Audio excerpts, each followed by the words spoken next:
오늘 예레미야 43장입니다. 예레미야 43장, 44장 봅니다. 이 예루살렘이 멸망을 했고 이제 사람들이 이집트로 내려가려는 그런 차예요. 그때 예레미야에게 이집트로 내려가는 것이 좋으냐 마냐 하고 42장에서 물어봤단 말이에요. 물어봤는데 예레미야가 대답을 했습니다. 내려가지 말라. 그럼 물어봤으면 응답대로 행동을 해야죠. 물어봐 놓고 응답을 거절하려면 왜 물어보냐는 얘기입니다. 우리 하나님께 기도해가지고 주님의 뜻을 구했는데 주님께서 그분의 뜻을 말씀을 통해 보여주셨어요. 근데 불순종이에요. 왜 물어보냐는 얘기예요. 그렇죠. 자, 43장 읽겠습니다. 주 그들의 하나님께서 이 모든 말씀들을 위해 글을 그들에게 보내셨으므로 예레미야가 모든 백성에게 주 그들의 하나님의 모든 말씀을 구하는 것을 마쳤더라. 그때 호사야의 아들 아사랴와 카레야의 아들 요하난과 모든 교만한 사람들이 예레미야에게 고하여 말하기를 내가 거짓되이 고하는도다. 주 우리의 하나님께서 너희는 이집트에 기거하려고 그리로 가지 말라는 말을 하려고 너를 보내신 것이 아니며 다만 네리야의 아들 바룩이 우리를 대적하도록 너를 충동시켜 우리를 칼대인들의 손에 넘겨서 그들로 우리를 죽이게 하고 또 우리를 바빌론으로 사로잡아가게 하려 함이라 하더라. 그러므로 카레의 아들 요하난과 군대의 모든 대장들과 모든 백성들이 유다 땅에 거하라는 주의 음성에 복종하지 아니하더라. 4절까지 봤습니다. 자, 요한안의 무리가요 예레미야의 말을 정면으로 거절합니다. 겸손한 척해서 하나님의 뜻을 물을 때 언제든지 지금은 완강히 거절을 합니다. 근데 보세요, 왜 거절을 할까요? 지금 보니까 이집트로 가는 게 여러모로 안전하단 말이에요. 군사적으로도 그렇고 이집트는 안정된 곳이고 말입니다. 풍요하고 이집트로 가는 게 아무리 머리를 써도 아무리 생각을 해도 아무리 의논해도 이집트로 가는 게 더 옳다는 얘기죠. 맞단 말이죠. 근데 하나님은 아니라 그럽니다. 그러니까 자기들의 생각에서 이집트로 가는 게 너무나 합당한데 하나님이 아니라고 말씀하시니까 그건 하나님께서 말씀하신 것이 아닐 거야 라고 판단해버리는 거예요. 그러니까 하나님 뜻, 말씀에 계시된 하나님께서 계시한 그분의 뜻이 중요한 게 아니라 내 생각이 중요한 거죠. 내 판단력, 국제 정세, 사람들의 이 생각 이런 것들이 더 중요한 겁니다. 하나님을 믿지 않는 사람들은 당연히 그렇게 판단을 하겠지만 하나님을 믿는다는 사람들은 그럴 수 없죠. 특히 구약에서 하나님의 직접적인 계시가 있었던 그 구약 시대의 말입니다. 예레미야를 통한 계시가 분명한데 그걸 거절합니다. 그러니까 말하자면 사람들이 지난주에도 말씀드린 것처럼 자기들의 생각을 꽉 잡고 내 생각에 하나님께서 동의해 주시면 감사하고 동의해 주시지 않으면 거절하고 이런 마음이란 것이죠. 그래서 앞에서도 겸손한 척 하나님의 뜻을 물었지만 완강히 자기 뜻을 정했고 마음을 속였고 그래서 지금 43장 2절에서도 교만한 사람들 2절에서 교만한 사람이라고 하잖아요. 교만한 사람들. 교만합니다. 왜 교만합니까? 하나님의 말씀보다 자기의 의견이 높으니까 교만한 거예요. 하나님의 생각보다 내 생각이 높으니까 교만한 거라고요. 이보다 더 교만한 게 어디 있어요? 그렇죠? 이 세상에 수많은 교만적 행위들이 많지만 가장 교만한 건 하나님보다 내가 더 높다. 하나님 생각보다 내 생각이 더 맞다. 이게 교만한 겁니다. 사탄은 이 교만 때문에 반역해 한 것이고요.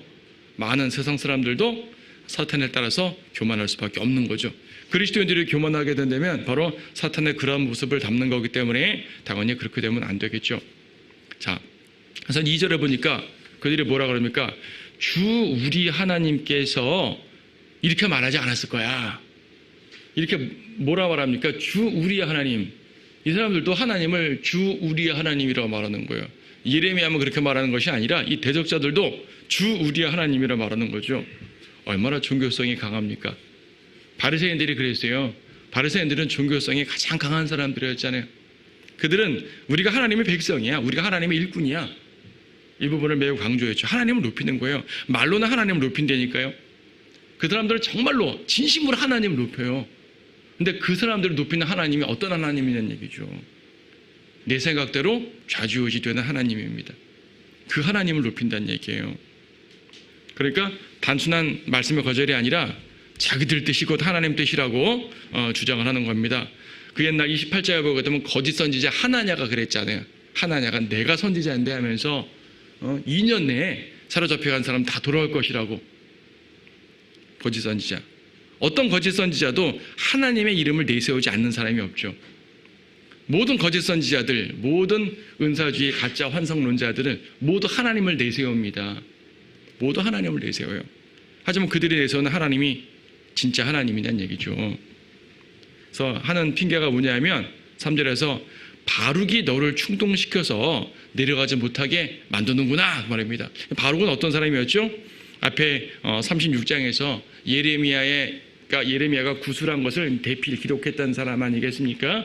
예레미야의 책을 대신 낭독하게 되었습니다. 그러니까 바룩은 예레미야에 딱 붙어서 하나님의 말씀이 예레미야를 통해서 온다는 걸 확실하게 아는 사람이죠. 근데 바룩이 다른 사람들이 볼 땐 싫었나 봐요, 바룩을. 그래서 바룩을 핑계대면서 하는 거죠. 선지자와 함께한 사람은 선지자와 함께 미움을 받는 법입니다. 예수 그리스도와 함께한 사람은 예수 그리스도와 함께 미움받는 법이고요. 그렇죠. 성도들과 함께 있는 사람은 성도들과 함께 미움을 받는 법이에요. 미움받지 않기 위해 성도들로부터 딱 한 발짝 떨어지든지, 미움받지 않기 위해 그리스도로부터 한 발짝 물러나는 것, 이건 정말 안 될 일이죠. 그렇죠. 그래서 이제 결과적으로 이 사람들은 모든 군대를 동원하고 데려갔어요. 이집트로 데려갔어요.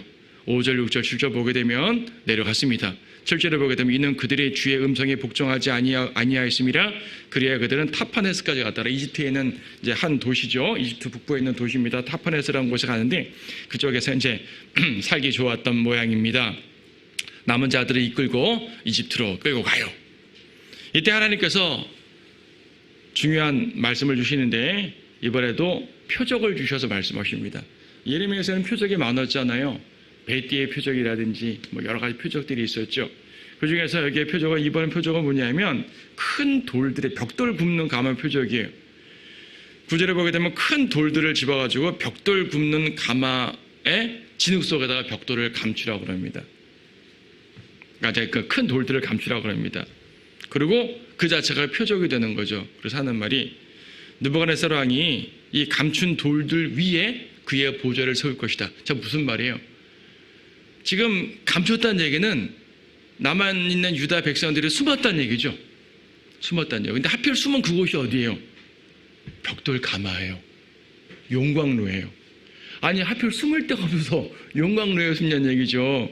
이집트를 용광로라고 말했거든요. 지금 이집트를 용광로, 이집트를 하여튼 악한 곳이라 말하고 출애굽기 때부터 계속 말씀한 거잖아요. 출애굽기 때부터 이집트에 대해서 계속 안 좋게 말씀하시고 거기는 가지 말라.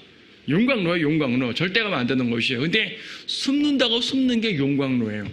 설마 여기까지 느부갓네살이 올까? 근데 느부갓네살이 와가지고 그 감춘 돌들 위에 왕의 장막을 펼치겠다고 말하는 거죠. 이집트 침공한다는 얘기입니다. 이집트가 절대 안전한 것 같다고 말하지만 사람들이 볼 때는 안전한 곳인데 하나님이 볼 때는 용광로예요. 용광로는 뭐죠? 불타는 곳이에요.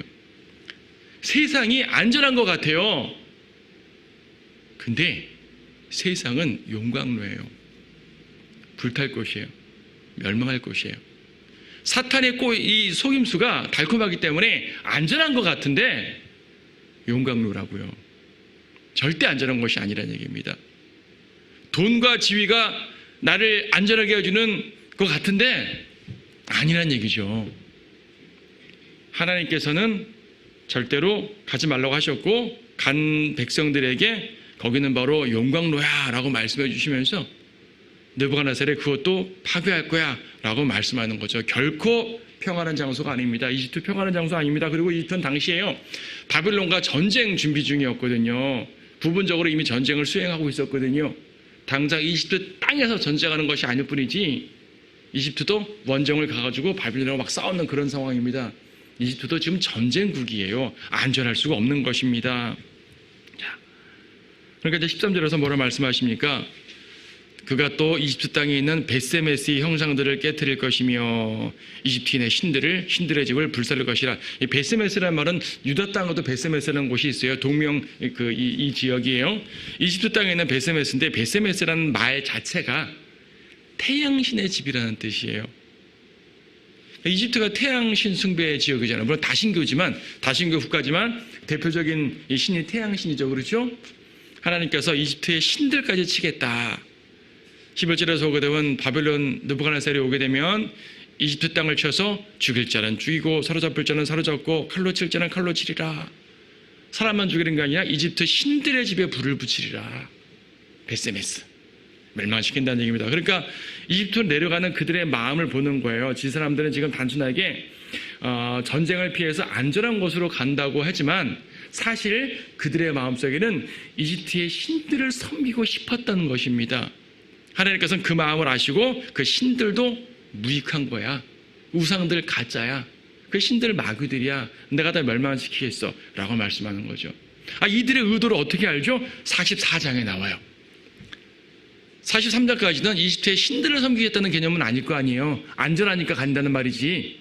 그런데 이들의 숨은 의도를 하나님은 파악하셨습니다. 그리고 그들의 숨은 의도가 44장에서 드러납니다. 지금. 자, 44장 봅니다. 이집트 땅, 즉 믹돌과 타파네스와 놉과 파드로스 지방에 거하는 모든 유대인들에 관하여 말씀이 예레미야에게 임하여 말씀하시니라.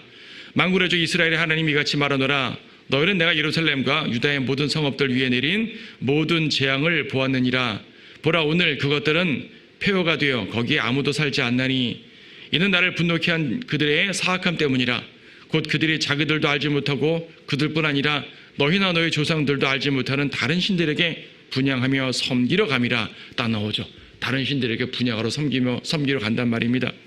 그러나 내가 너희에게 나의 종들인 모든 선지자들을 보내되 일찍 일어나 보내며 말하기를 너희는 내가 미워하는 이런 가증한 일을 하지 말라 하였으나 그들은 그들의 사악함에서 돌이키고 다른 신들에게 분향하지 말라는데 경청하지 아니하였고 그들의 귀를 기울이지도 아니하였기에 나의 진노와 나의 분노가 쏟아져 나와 유다의 성읍들과 예루살렘의 거리들에서 불붙어서 그것들이 오늘과 같이 황폐하여 폐허가 되었느니라.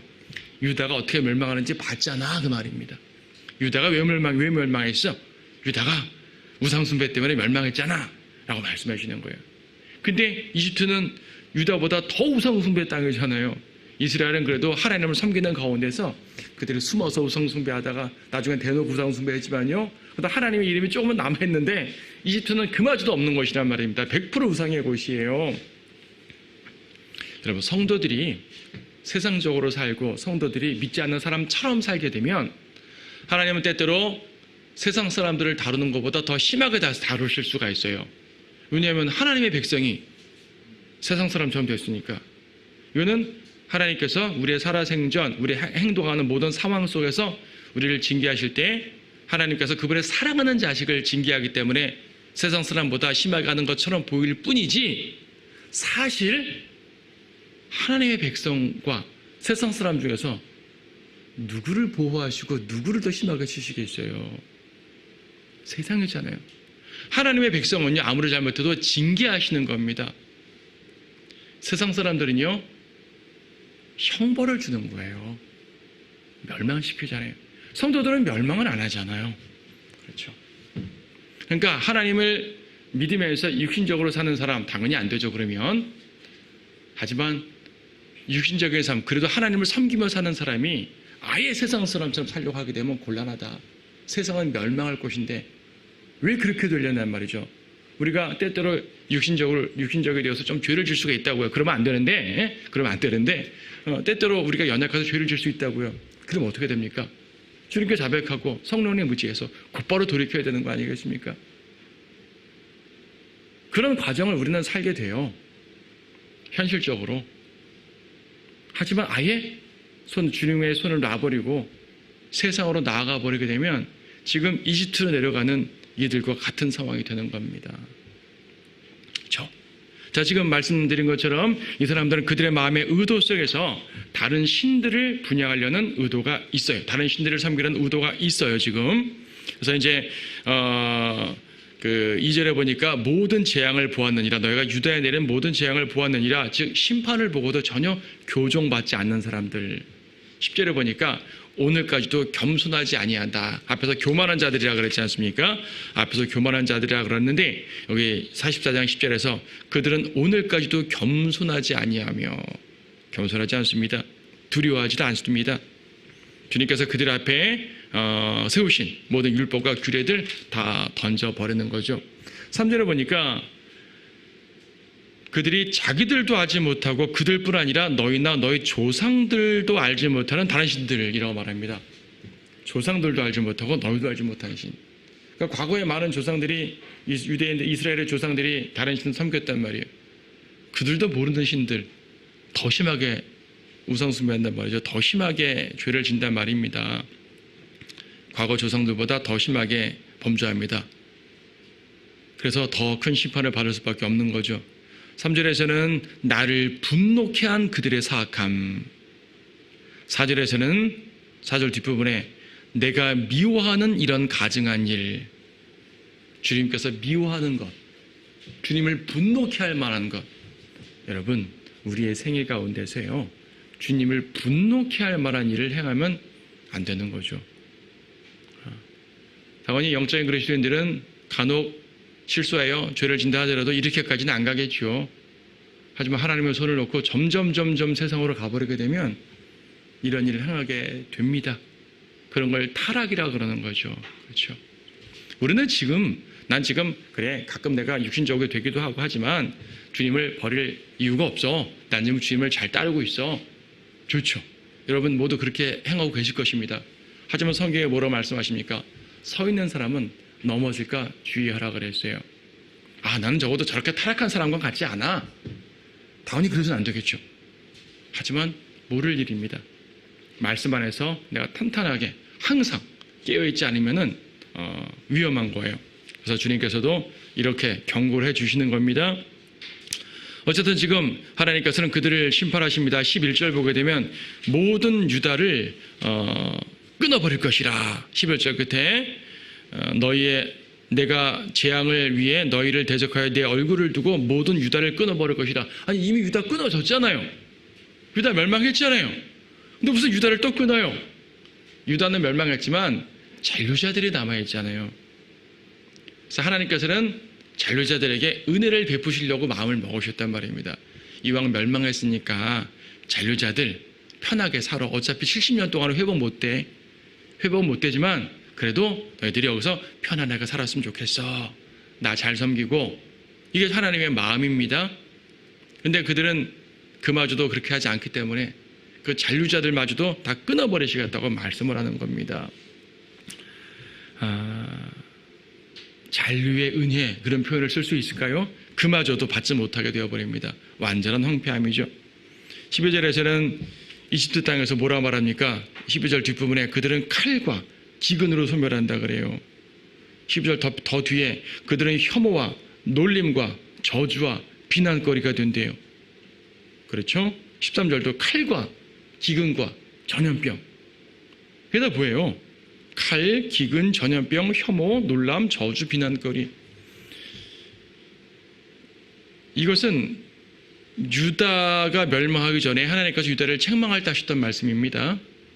이스라엘과 유다를 책망할 때 하셨던 말씀인데 다 책망이 다 끝난 줄 알았더니 이집트로 내려가는 유대인들에게 다시 한번 그러한 심판의 메시지를 주는 거예요. 그러니까 끝까지 주님을 따르지 않았던 그들의 죄죠. 자, 16절 뭐라고 말씀하십니까? 16절에서 그들이 예레미야가 말합니다. 아니요, 15절부터 봐요. 그때 자기 아내들이 다른 신들에게 분양하는 것을 안 모든 남자들과 곁에 섰던 모든 여인들. 이미 많은 여인들이 우상숭배를 행하고 있었어요. 지금 이 사람들이 이집트 갔잖아요. 이집트에 갔더니 이미 이집트에 들어가 있는 사람들도 있는 것이죠. 그 사람들이 지금 이미 이집트의 신들의 동화가 되어 있습니다. 특히 이제 여자들이 그렇게 동화가 되어 있어요. 그것을 본 남자들이 아내들을 책망하기는커녕 같이 동조합니다. 그래서 그 사람들이 이제 같이 모여서 하는 말이 뭐냐면 16절 내가 주의 이름으로 우리에게 고하였던 그 말에 대하여 우리가 내게 경청하지 아니하리라. 우리 네 말 안 듣겠어. 그 말입니다. 왜 안 듣는 겁니까? 17절 말씀 보게 되면 이거예요. 과거에 우리가 하늘의 여왕에게 분양을 했었는데 그때는 잘 됐었어. 근데 하늘의 여왕에게 분양하는 걸 그치니까 그때부터 우리가 고난을 당했어. 이 말입니다. 그렇죠? 볼까요? 17절. 그러나 우리는 분명 우리들의 입에서 나간 것은 무엇이든지 행하리니 우리와 우리의 조상들과 우리의 왕들과 우리의 고관들이 유다의 성읍들과 예루살렘의 거리들에서 행했던 대로 하늘의 여왕에게 분향하며 그 여왕 앞에 제물로 술을 부으리라. 이는 우리에게 양식이 풍부하게 있고 우리는 건강하고 아무 재앙도 보지 아니하였으나 우리가 하늘의 여왕에게 분향하고 그 여왕 앞에 제물로 술을 붓던 일을 그만둔 뒤로는 우리에게 모든 것이 부족하고 칼과 기근으로 진멸을 당하였음이라. 이게 말이 돼요? 이들은 심판의 원인을 전혀 엉뚱하게 판단하는 겁니다. 이들이 하늘의 여왕뿐이겠어. 수많은 우상 숭배했죠. 그런 우상 숭배가 쌓여서 하나님께서 심판을 내리셨습니다. 그 심판으로 말미암아 이들이 이 우상 숭배가 멈춰졌어요. 근데 심판이 아직 끝난 게 아니거든요. 심판이 남았어요. 우리가 여호야킴 왕 때 여호야킨, 시드키야 여러 한 20년 정도 걸쳐서 심판이 있었으니까 이 긴 심판 속에 앞의 심판과 뒤의 심판이 남았잖아요. 앞의 심판을 받으면서 우상 숭배가 일부 멈춰졌다고요. 근데 뒤에 더 심판이 있잖아요.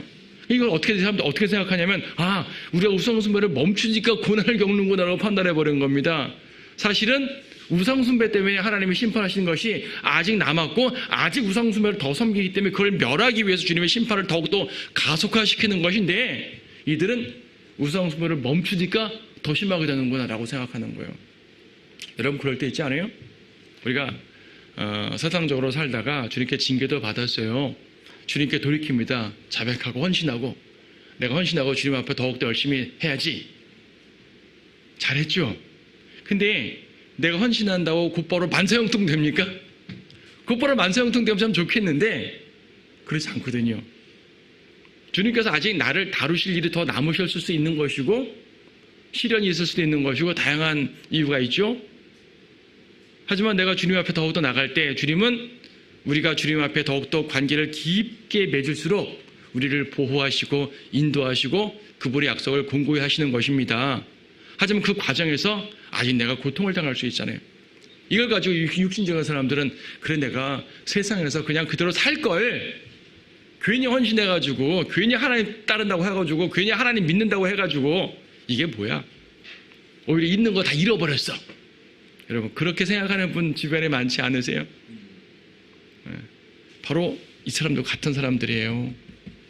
그러니까 우리는 구약 성경에서 이스라엘의 역사도 보게 되고요. 어떤 구약적 교리, 신약과는 좀 다른 구약적 교리도 보게 되지만 구약 교리, 신약 교리를 떠나서 하나님의 품은 뜻은 동일해요.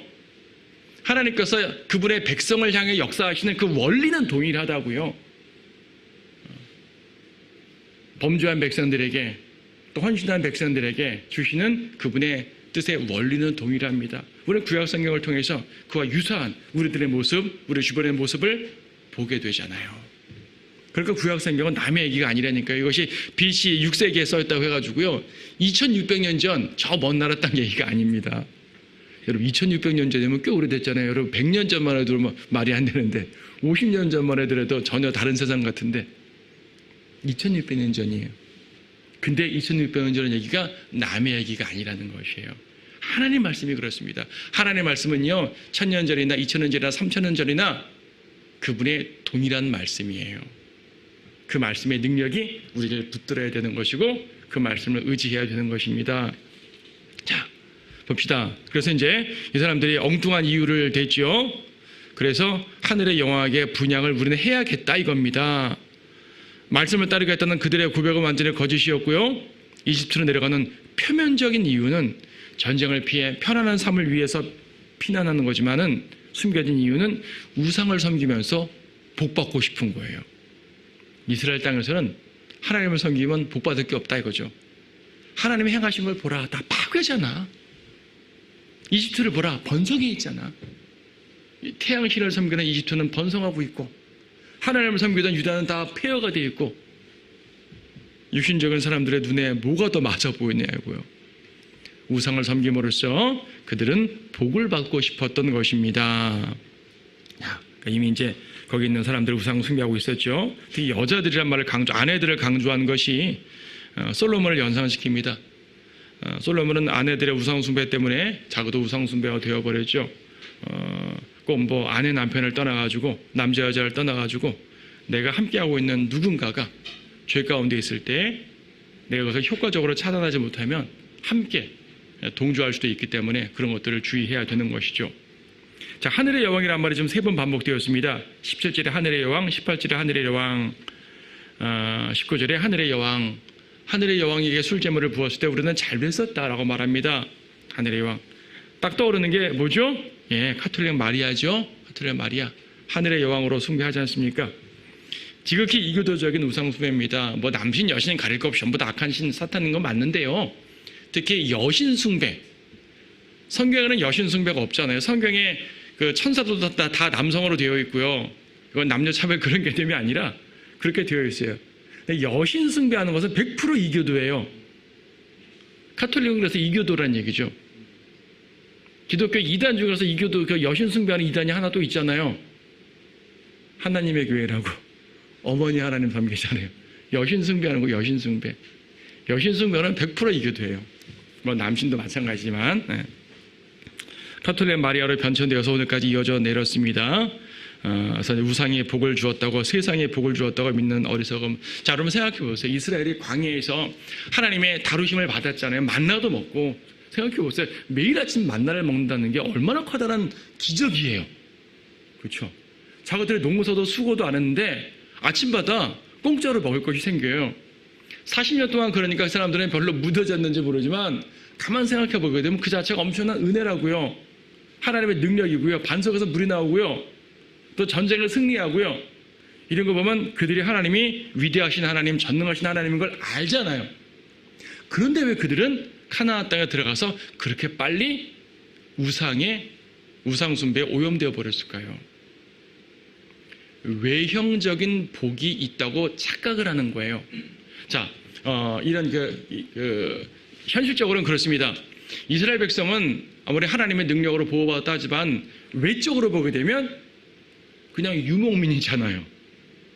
양치는 유목민이에요.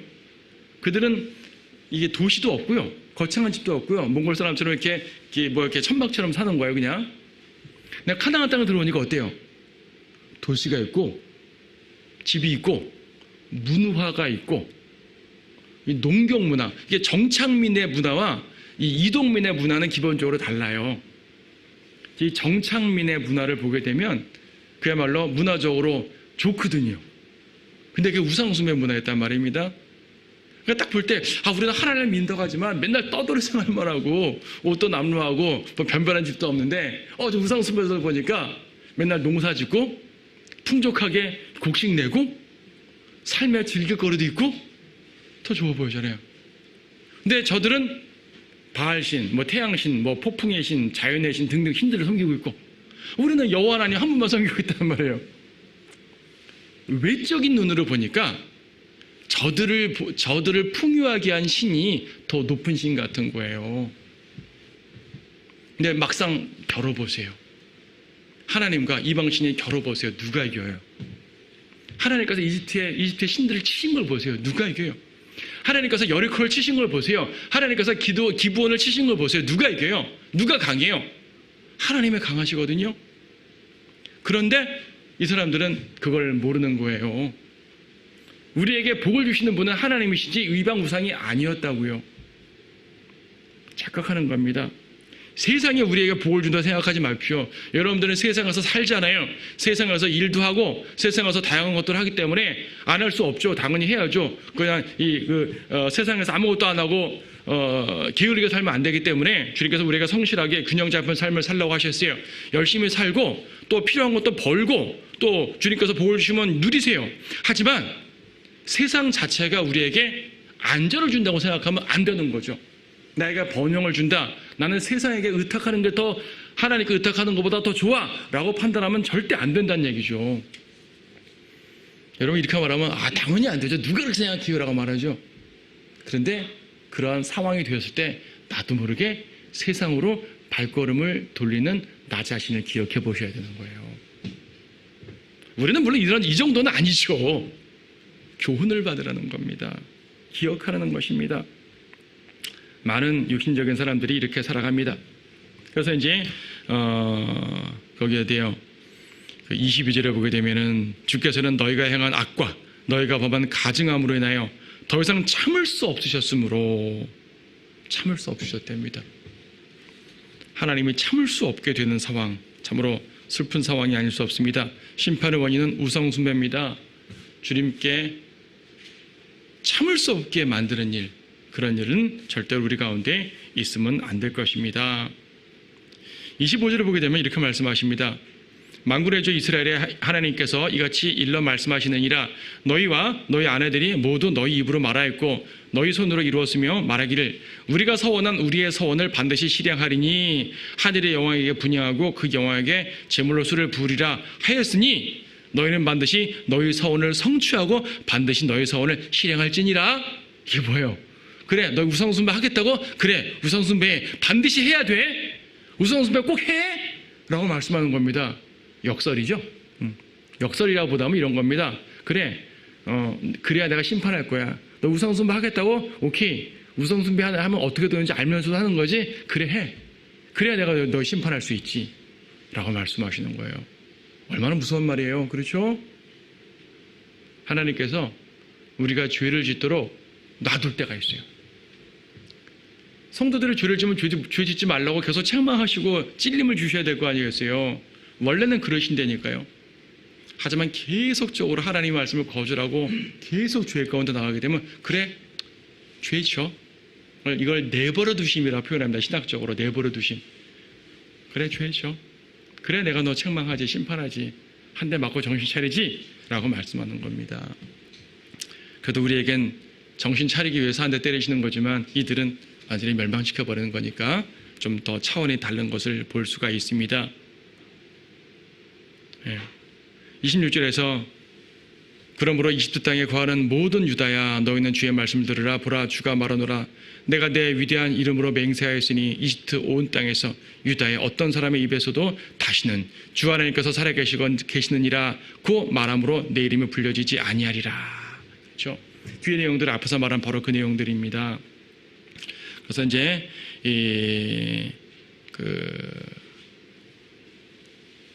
28절 보게 되면 이런 말씀이 하나 있죠. 그러나 칼을 피한 소수가 이집트 땅으로부터 유다 땅으로 돌아오리니 심판 중에도 극소수의 인원은 남겨두신다는 말이에요. 남겨두신 이유가 뭐냐면 이집트 땅에 기거하려고 거기로 갔던 유다의 모든 남은 자들은 누구의 말들이 이루어질지, 즉 내 말이 이루어질지 아니면 그들의 말이 이루어질지 알리라. 주님의 말이 옳다는 것을 증명하기 위해서 살려두는 거예요.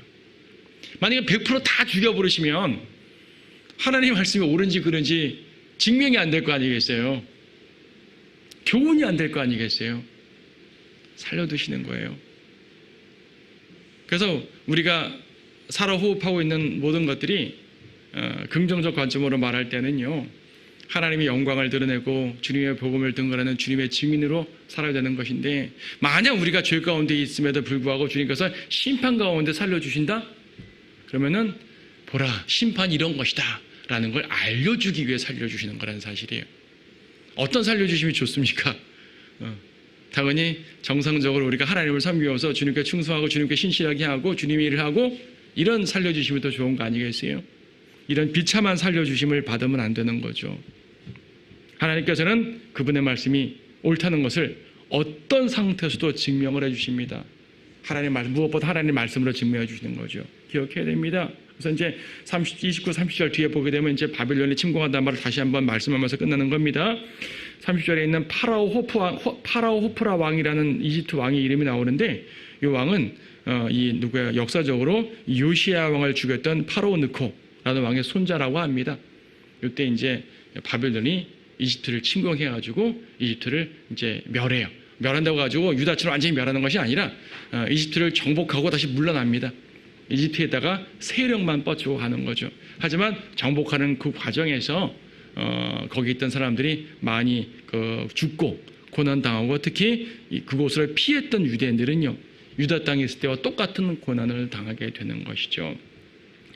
하나님께서 이렇게 이방인들을 통해서 역사하십니다. 그 역사하심을 우리가 오해하면 안 되는 거예요. 세상은 그렇다고 이 느부갓네살 왕이 하나님의 뜻을 수행했다고 하나님의 귀중하고 훌륭한 일꾼이란 말은 아닙니다. 근데 심판을 수행하는 일꾼이었을 뿐이고요. 우리는 그런 가운데서 이 세상의 흐름 속에서 오직 주님만을 바라보고 또 주님께서 오실 날에 가까웠다는 것을 더욱더 기억하며 말씀 가운데서 주님께 순종하고 더욱더 신실하게 주님을 섬기는 여러분이 되셔야 될 겁니다.